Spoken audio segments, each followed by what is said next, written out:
command at, because having good command at these 4 skills will allow you to get lucrative jobs, and they will also help you in your professional life. These 4 skills, as I mentioned earlier, are listening, speaking, reading, and writing. They are interdependent. They depend on one another. Like listening improves your speaking skills, and reading improves your writing skills. So the more you listen to someone, the more you are able to speak.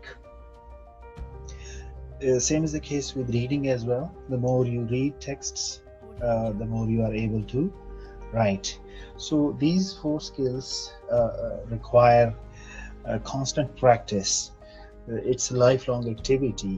You practice these skills, and this is how you master it. This is how you have a good command at these skills. So in our today's topic, we'll be discussing reading skills. So let's move towards its definition. Before moving towards definition, let me share with you important quotations about reading. There is an English essayist, Francis Bacon, the first English essayist, who in his essay of study says that some books are to be tasted, others to be swallowed, and some few to be chewed and digested. That is, some books are to be read only in parts, others to be read but not curiously, and some few to be read wholly, completely, and with diligence and attention. Here you can see that as this quote begins, he says that some books are to be tasted. It doesn't mean that we should start tasting books. We should start tasting books to see how it tastes.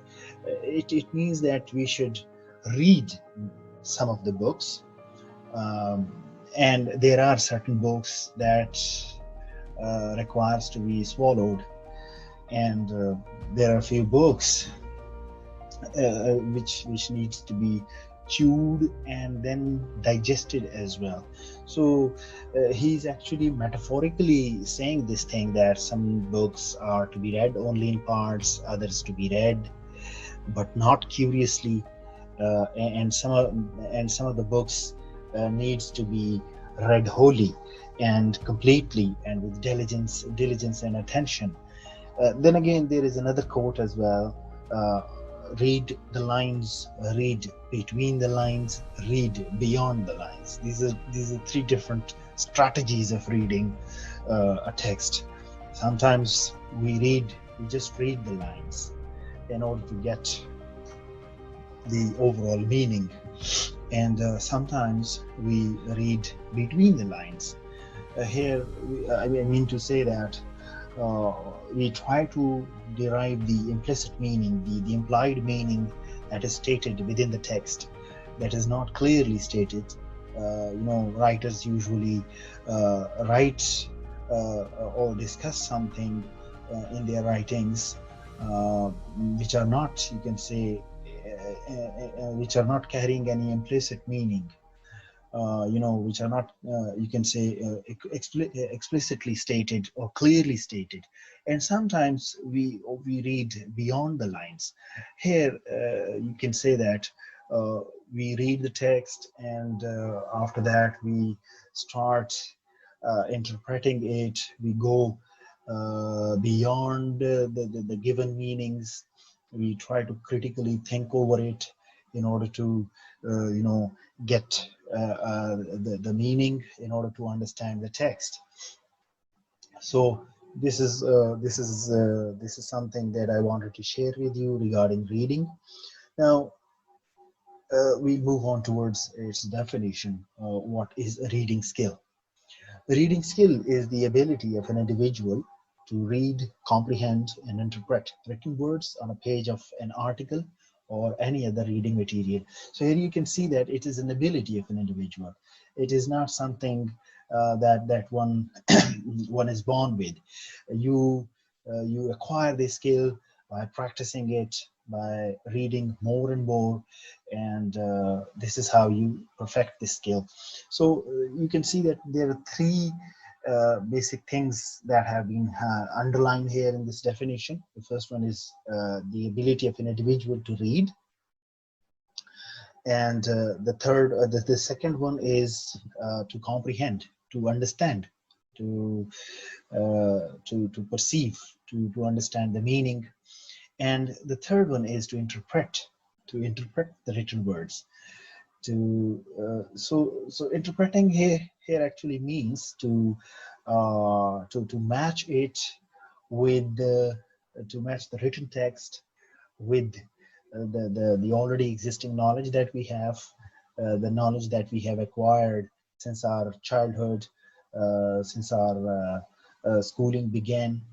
So we interpret, we match the written text with the already existing knowledge, the experience we have with that, and keeping in view that knowledge, we interpret, we derive meaning out of the written text that we read. So this is the definition of reading skill. Now we'll move on towards its significance.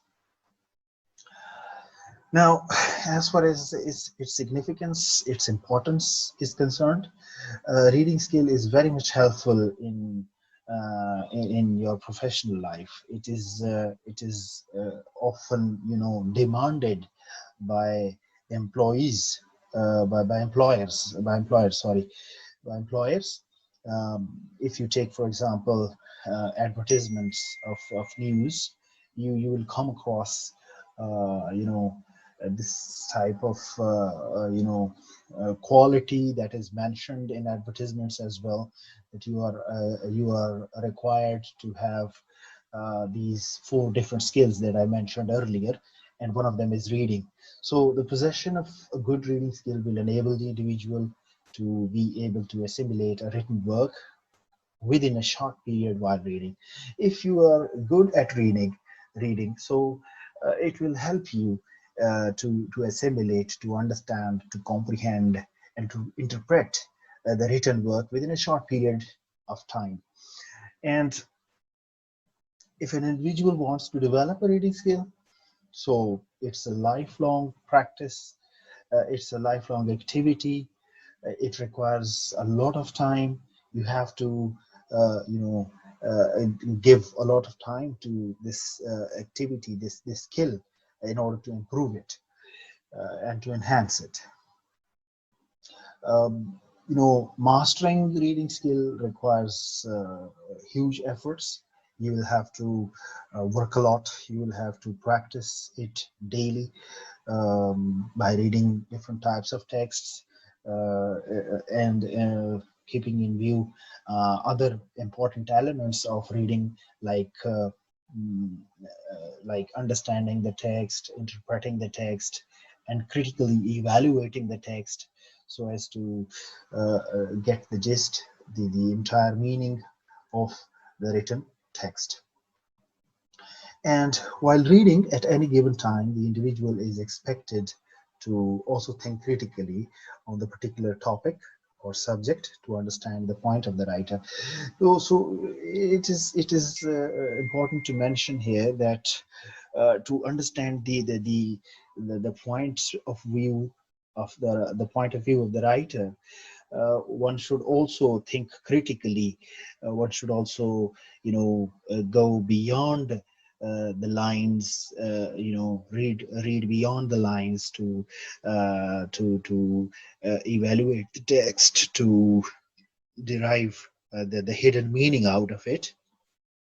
So reading skill can only be developed through constant reading. As I said earlier, it requires a huge practice to perfect this skill.